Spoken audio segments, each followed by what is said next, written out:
So recent polling has shown that more people think that the Democratic Party is out of touch with the rest of America than either Trump or the Republican Party. It's polling that this reflects earlier polling that also demonstrated that the Democratic Party and Hillary Clinton have, largely interchangeable at this point. Like, right? Come on. They are literally the same thing. They're literally the same thing. Yeah, same thing. They're the same thing. And so are viewed more unfavorably than either Trump or the Republicans. And so, like, my only point, what I said earlier was this, that the Democratic Party, by nature of, like, as the party of diversity, is much better able to shut out contradicting voices because they believe that they're representing everybody. But I know John wanted to get in here. No, I think that, at this point, I think that the Democratic Party is the producers. If you look at the fundraising that they've done in the first quarter of this year, they've tripled their donations from corporations from what they did all of last year. So they don't, I agree with it there. They're just in it to make money. And whatever messaging will get them money is what they're going to go with. And right now, for them, that means not taking a stand on anything. They're going to lead with their values. Like, what does that mean? Like, what are their values? Everyone should have an opportunity. Okay, great. How? You can watch, you never see that on MSNBC or CNN or anywhere else. You see their platitudes being given and glossed over. But if you go to left media or online media or new media, anyone who's questioning about this ends up getting their butt handed to them, their ass handed to them by anyone who's questioning. And they don't want that.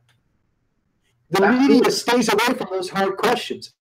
And they crafted this demographic shift in America is going to be the thing that saves the Democratic Party, which was predicted 30 years ago and still hasn't come true because, let's face it, America is racist as shit. And the demographic shift is being used as a scare. Yeah, so exactly. So also, like, people aren't voting though. So demographics can't help you if no one's voting. So people go out there and they quote that Hillary Clinton won more votes than President Obama, but she also won a smaller percentage of the voting populace.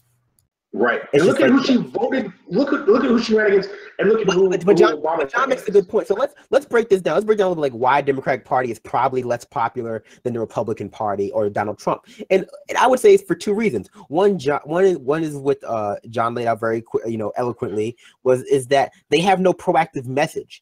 If you ask people what the Democratic Party stands for, and this is why Clinton and the Democratic Party are essentially one and one. She's essentially the avatar Democratic Party. Like, if you asked people why she was running, I still can't tell you, like, in a way that's not condescending and go like, well, because it was her turn. It's like, and if you ask people, well, what does the Democratic Party stand for? What exactly do they stand for? And the answer, because we talk about this all the time, like we talk about all the time, it's, well, they're not Republican Party, and for when it comes to defining yourself in the political sphere, telling people that you're not something else, along with being vague, is incredibly demotivating. Like, it's not a good motivational thing. Like, it simply doesn't work.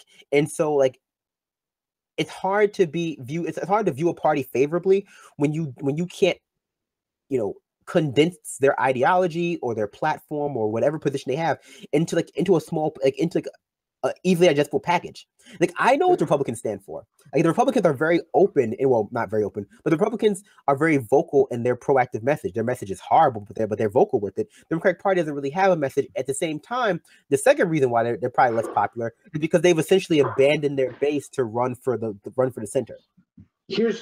They've essentially, but one second, and this is where it becomes even more complicated, because the Democratic Party is not the opposite of the Republican Party, because then they might have a chance. As the Democratic Party embraced the left base as strongly as the Republican Party embraces and played lip service to the right, the base of the right, the alt-right, the Nazis, the white supremacists, like, then they might be viewed more popularly, for better or worse. But they run away from their base and run towards this mythical center, which doesn't really appeal to anybody, because there is no mythical center. Yeah, well, that essentially is Clintonism. I mean, Clinton's created that triangulation. Yeah, so that's like them. Here's Here's the thing, and this is, I want to get at something that I've been saying that's really been annoying me, especially with a lot of these Democratic folks out here who feel that they get on Facebook and they do things like they change their Facebook profile picture to a resistor. And they're like, I'm a resistor. I do this. Here's the thing, folks. Resistors serve a purpose in a system. Serves a purpose. It does an actual function.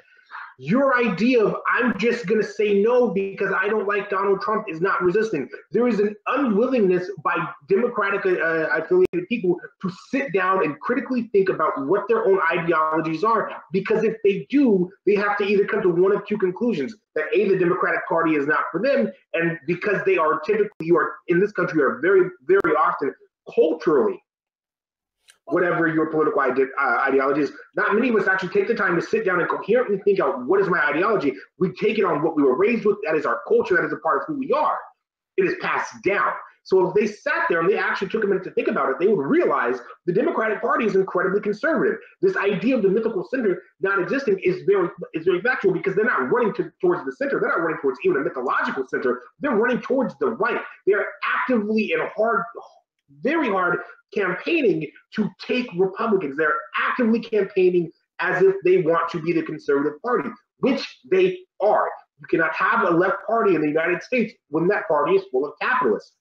I mean, capitalism is the problem. So if you sit down as an American voter and you think about what my values are, where I lie, what I believe, the only logical conclusion that you can come to is that you are neither a Democrat or a Republican, and then that leaves you kind of left breathless and up in the air, like, oh my God, what do I do now? But this idea of being culturally a Democrat, this idea that you have to be one or the other, this idea that you must be, or part of the race is that if you're not a Democrat, you're a racist. If you're not a Democrat, you're for all these rich people, is patently false and something that needs to be broken down. But America has such a bad case of cognitive dissonance, it will not happen without a dramatic shift in demographics from a younger generation of color, actually, that has taken the time to sit down and just actually identify their own beliefs, come up with their own system, and critically thought about why they believe what they do, and whether or not they're Democrat because they believe in it, or they're Democrat because they were told they're one. To be fair, liberalism has always been a very vague ideology.